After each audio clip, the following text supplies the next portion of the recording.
It's been a long week. Things are getting back to normal. Well, ish, right? Especially here in the state of California, my home state.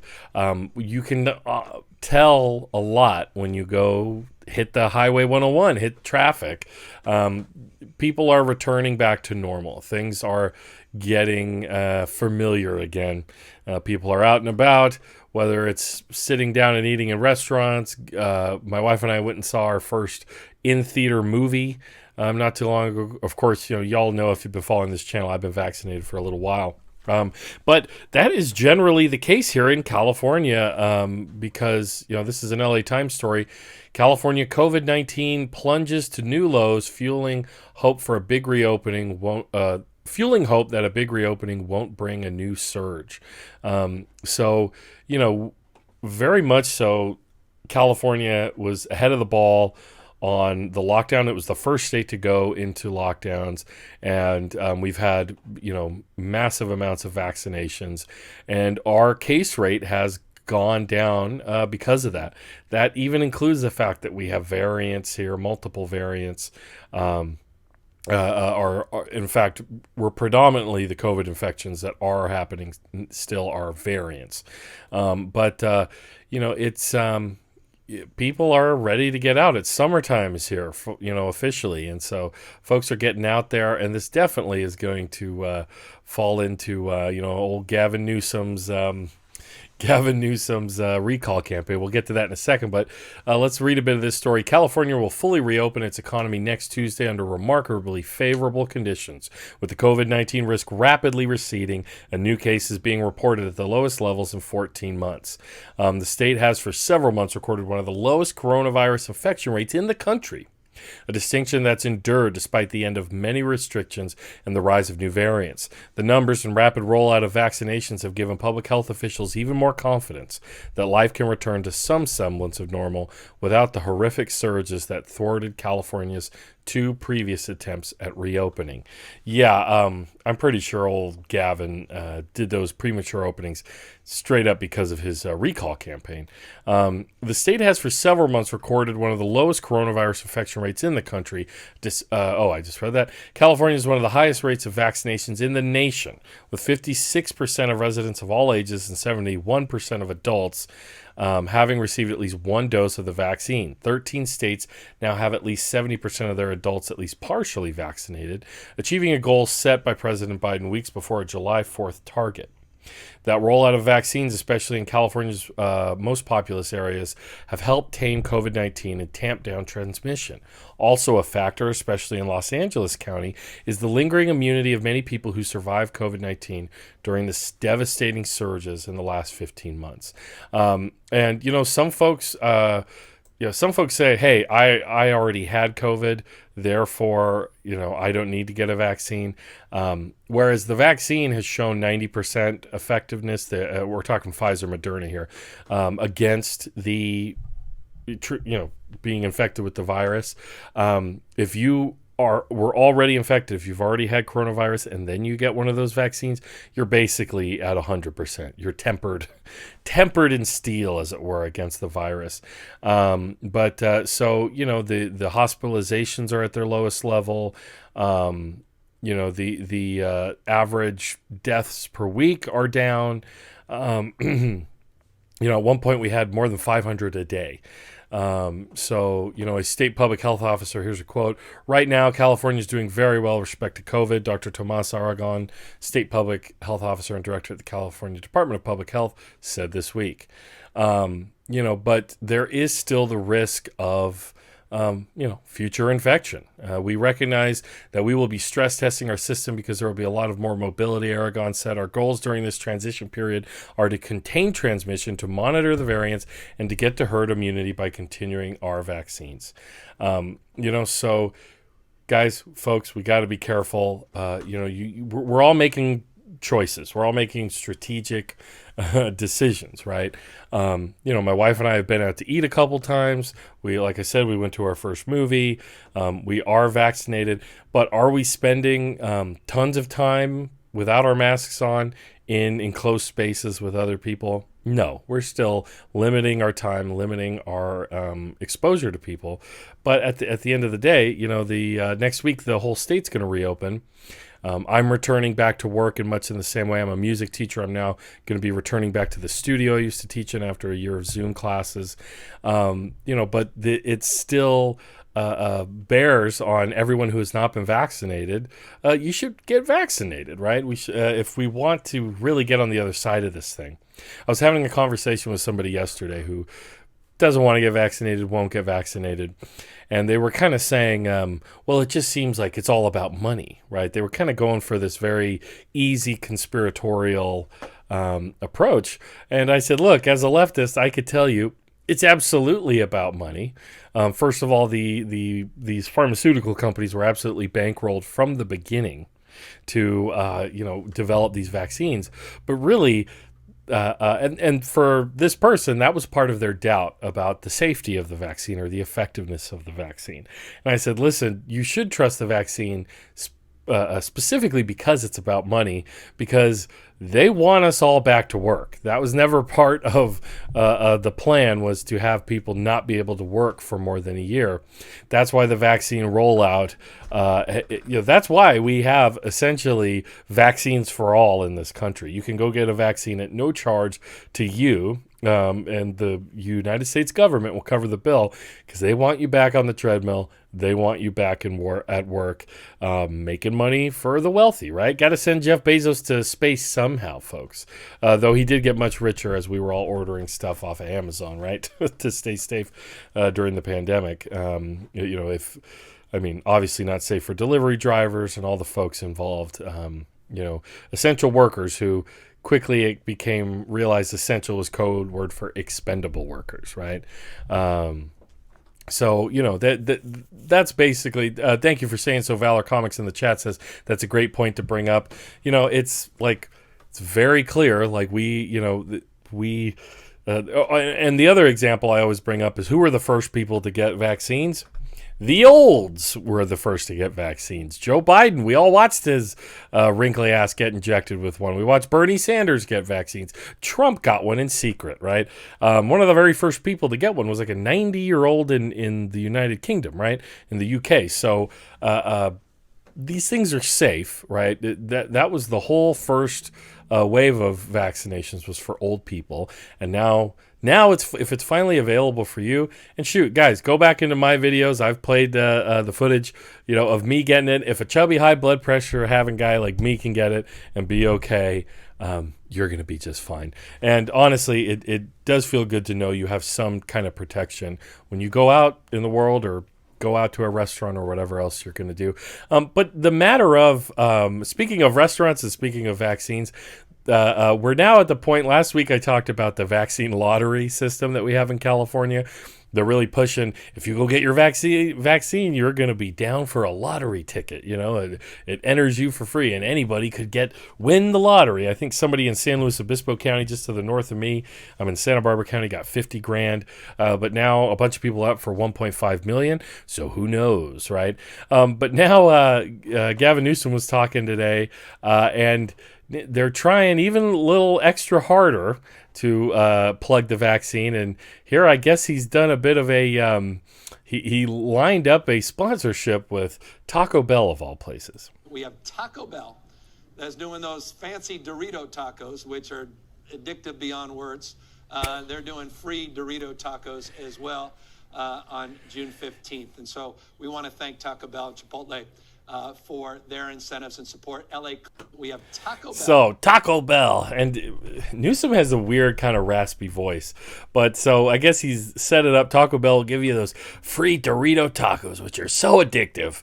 If you, for the reopening of the state on the 15th, I can only imagine, I don't know how deep Taco Bell's pockets are. Probably not as deep as the oil companies that Gavin Newsom is buddy with, but I could just imagine Gavin Newsom doing doing more sponsorships with that. When I'm not battling wildfires, when I'm not battling the wildfires and, approving emergency funding to do that, or, locking down the state for stay-at-home orders for coronavirus, I stop by Taco Bell and I get a Crunchwrap Supreme because sometimes you just need to unwind with the crispy.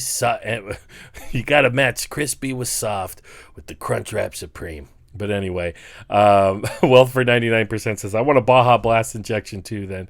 Brought to you by Wendy's. Yeah. Thank you, Valor. That is funny. But, Gavin, I'm sorry, Gavin is... it's just a funny name for a politician. Gavin, I've only ever known children named Gavin. So, I just hear, Gavin, like, are you plugging Taco Bell again? But, Gavin Newsom, he's trying to put on a good face and everything because he is facing a lot of, he's facing a lot right now. A recall election, a successful attempt at a recall election. They, this was largely spurred by the right and Republicans. They want to get Gavin Newsom out of here. And in a kind of a tactical play, the Democrats have moved up the Gavin Newsom recall timeline, raging, sending Republicans into a rage. This whole process, this whole recall election is going to cost $215 million just to run the recall election. So, next time you hear from Republicans about fiscal responsibility and all of that stuff, you can, like, oh, yeah, like the $250 million recall election. So for weeks, prominent California Democrats have talked openly about accelerating the timeline for Governor Gavin Newsom's recall election, hoping to schedule the contest before the governor could face more political trouble in the fall. Quote, he has rebounded well with the vaccines and budget, State Senator Glazer tweeted on May 21st. His big threats are the unknowns, virus variant, fires, school reopening. No reason to delay and give opposition any more running room. And people might be like, oh my gosh, they're so open about this. This is politics, people. They're openly discussing the tactics of this because, that's politics. On Thursday, the Democratic supermajority in the legislature followed through on providing the governor a more favorable election date. In a statement, Senate President Pro Tem Tony Atkins and Assembly Speaker Anthony Rendon announced that the state, not the counties, will foot the $215 million cost of the recall, and that the legislature will bypass the cost analysis period. This funding will allow for an earlier recall election, the Democratic lawmakers wrote. By providing counties with the funding they need, we can waive the required period for the Joint Legislative Budget Committee to review the election costs. While most had previously anticipated recall election sometime in late October or early November, near the peak of wildfire season, the acceleration means recall election could be scheduled for as early as late August or early September. California Republicans were not happy. Ooh, let's get some quotes. I guess I could do it as Teddy from Bob's Burgers. MAGA Teddy will make an appearance. Gavin Newsom and his enablers are changing the rules for the recall in the middle of the game, tweeted Assemblyman Kevin Riley, who is exploring entering the recall election himself. They cheat in plain sight, then wonder why people lack trust in our elections. This isn't cheating. They're doing this is all through legal means. Is it crafty? Yes. Is it craven, cynical? Yeah, of course it is. They have a supermajority in the state. That's what they're going to do. Later in this program, I'm going to be talking about what Republican legislatures are up to, restricting voting rights, and of course, banning books in schools. And the idea that that this is cheating is frankly, nonsense. Let's see. This is how elections are fixed in California, tweeted conservative attorney Harmeet Dillon. Democrats pick a number out of a dark place, announce it, waive an election law, and rig an election date around polling driven by governor handing out cash to people he impoverished. We scold foreign countries for corruption like this. Okay, there's some strange run-on sentence stuff going on here. Waive an election law? I mean, that's a little strange. I don't know what he's talking about.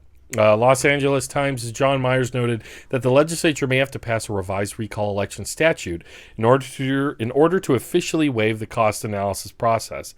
Of course, with the Democratic supermajority seemingly dedicated to Newsom in power, passing such legislation would not be difficult. While many Republicans cried foul, the campaign for former San Diego Mayor Kevin Faulconer struck a more optimistic tone. They can schedule the election whenever they want, tweeted Faulconer Communications Director John Burke.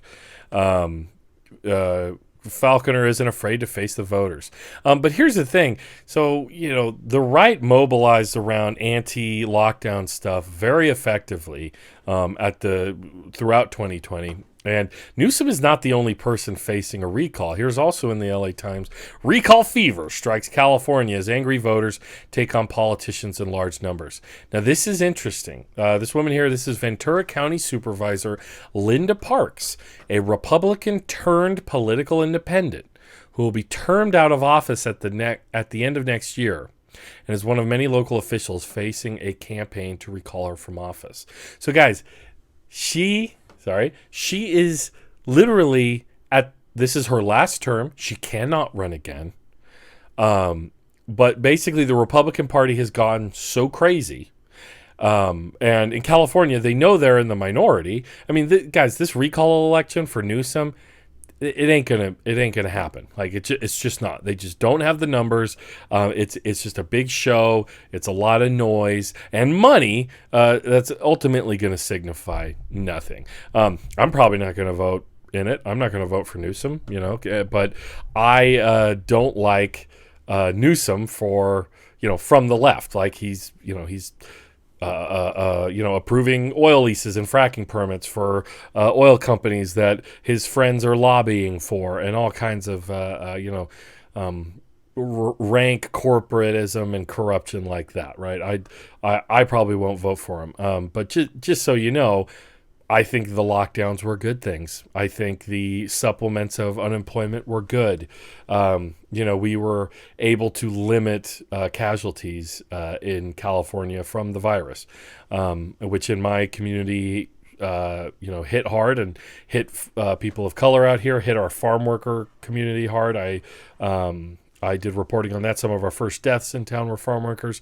But this Republican county supervisor in Ventura County, she's no longer a Republican because the vitriol and the anger at which people responded to her, her Republican constituents, because she was part of the vote, the supervisors who were holding businesses accountable in doing enforcement on shutdowns and lockdown orders. And so she left the party because of it, I believe. This reminds me, here in Santa Barbara County, in my district, the 5th District, we have Supervisor Steve Lavagnino. He's the son of former City of Santa Maria Mayor Larry Lavagnino. Larry Lavagnino, his father's been a Republican as long as I've been aware of them. Steve Lavagnino has been a Republican as long as I've known him until the election. And Steve Lavagnino unaffiliated himself from the Republican Party. He's now an independent, and he says specifically over all this craziness around the election and the voting nonsense, he kind of shut that stuff down at meetings. So this is going on across the state. So they use this supervisor from Ventura Parks as an example to open it up. Seething rage over coronavirus closures and Ventura County's decision to pursue litigation against a number of businesses that repeatedly violated closure orders are driving the recall effort. Quote, "I've never seen a worse time for being an elected official," Parks said, describing a level of vitriol unlike anything she's previously encountered. "I feel sorry for the school boards. I feel sorry for my fellow supervisors. I feel sorry for my city council members."